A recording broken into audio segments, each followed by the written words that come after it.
Los alcances del marco conceptual. Como primer alcance tenemos determinar las características cualitativas de los estados financieros. Identificar los objetivos de los estados financieros. Y por último, definir los elementos de los estados financieros, su reconocimiento y medición. Los objetivos del marco conceptual. Como primer objetivo tenemos proporcionar información financiera que sea útil a los usuarios para la toma de decisiones. Es decir, el objetivo principal del marco conceptual es proporcionar la información acerca de cómo se encuentra la empresa.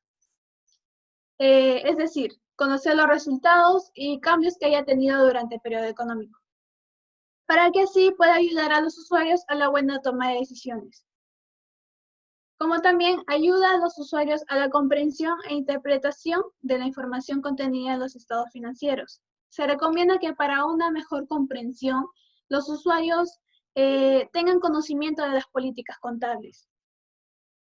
Y por último, ayuda al Consejo a la creación o emisión de normas que estén basadas en las ya existentes, como también instruye a los administradores a comprender e interpretar las normas y desarrollar reglas contables que no tengan una regla o una norma en específico.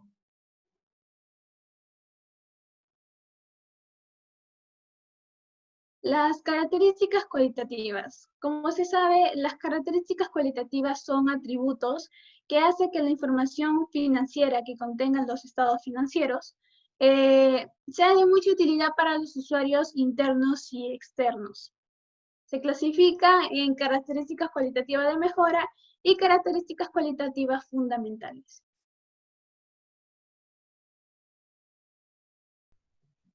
Características cualitativas de mejora.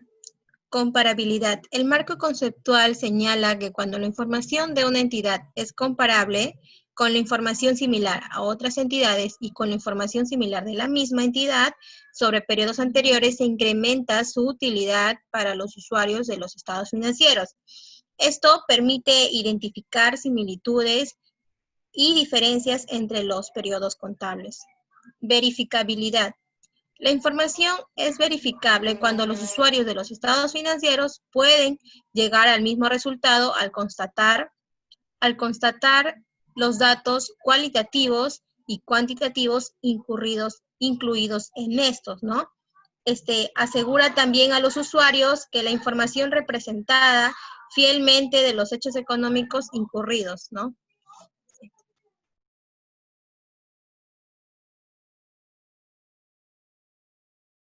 Oportunidad. La oportunidad implica que la información está disponible para los usuarios en el momento que es más útil para la toma de decisiones. El marco conceptual señala que generalmente cuanto más antigua sea la información, menos útil resulta para los usuarios, ¿no? También ocurre oportunidad cuando la oportunidad nos dice que implica proporcionar información dentro del periodo de tiempo para las decisiones que pueda tomar la empresa, ¿no? Si en caso existiera un retraso indebido en la presentación de la información, esto puede perder su relevancia, ¿no? Comprensibilidad. La información es comprensible cuando es fácil de entender. Para que la información cumpla con esta característica, debe clasificarse y presentarse en los estados financieros de forma clara y concisa.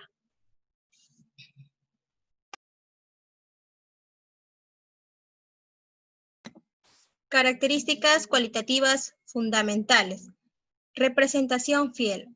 Para ser útil, la información financiera debe no solo presentar los fenómenos relevantes, sino que también representar de forma fiel la esencia de los fenómenos que pretenden representar, ¿no? Para hacer una representación fiel perfecta, una descripción tendría 3 características, ¿no?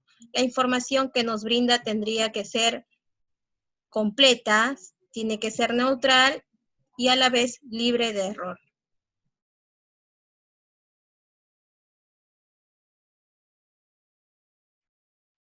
Relevancia. La relevancia se refiere a la capacidad que tiene la información para influir en las decisiones de los usuarios. Es decir, que al conocerla o al dejar de conocerla puede cambiar la decisión que un usuario toma respecto a determinada información. Acá nos viene desde el marco conceptual que explica que para ver la información, para que la información sea relevante, debe tener valor predictivo o valor confirmatorio. Eh, el valor predictivo viene a permitir a los usuarios hacer proyecciones con base en la información de los estados financieros, y en tanto el valor confirmatorio les permitirá evaluar si estas proyecciones se cumplirán o no. Elementos de los estados financieros. El activo. Son recursos económicos formados por los derechos, bienes y otros recursos que están económicamente controlados por la empresa que brinda beneficios a futuro. Por ejemplo, los muebles, construcciones, equipos informáticos o derechos de cobro por servicios prestados. Y por último, venta de bienes al cliente.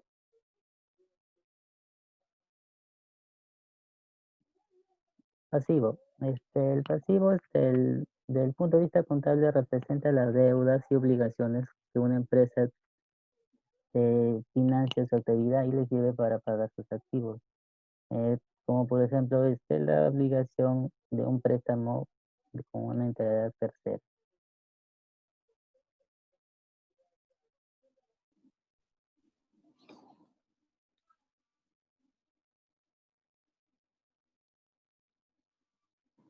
Siguiendo con la exposición, patrimonio. Patrimonio está formado por las aportaciones de los socios y beneficios. Como ya conocemos, la ecuación fundamental de contabilidad y la que se refleja en el balance de situación financiera es el activo menos pasivo, nos da el patrimonio. Por lo tanto, el patrimonio neto representa el valor de lo que realmente tiene la empresa, ya sean sus bienes y derechos como activo, menos sus deudas y obligaciones como pasivo. Por ejemplo, el patrimonio de una empresa está compuesto por un local con un valor de 100.000 soles y una deuda de un préstamo que le hizo al banco por el importe de 70.000 soles. Entonces su activo es de 100.000 soles, pero si vendiera el local por un valor y pagara lo que debe, que son los 70.000 soles, solo le quedarían 30.000 soles. Entonces su patrimonio serían los 30.000 soles, que es el resultado de restar lo que tiene menos lo que debe. Los ingresos. Es una partida que aumenta el patrimonio de la empresa o en su defecto disminuye la deuda o pérdida. Los más importantes usualmente son el pago de su salario o pensión. En el caso de los pensionados, sin embargo, no olvide tener en cuenta otros posibles ingresos,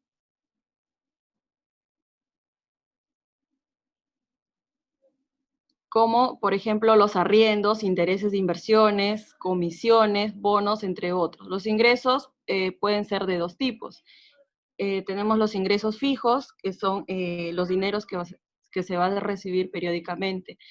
Estos ingresos son por alguna renta o alguna pensión o jubilación.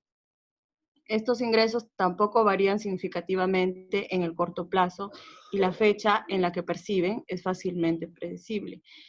Y los ingresos variables. Los ingresos variables son los que no se reciben de manera constante, ya sea las horas extras, comisiones, ganancias por alguna inversión o trabajos independientes.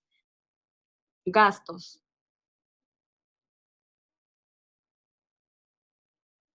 Es una partida que disminuye el beneficio de la empresa o en su defecto aumenta la deuda o pérdida. Los gastos son los distintos usos que se le dan al dinero. Estos pueden ser las necesidades, las obligaciones y también podría ser cuánto dinero se necesita para vivir en un cierto tiempo, ¿no? Y hay gastos que se pueden moderar. Los gastos también pueden ser fijos y variables. Los gastos fijos son salidas de dinero permanentemente en el corto plazo.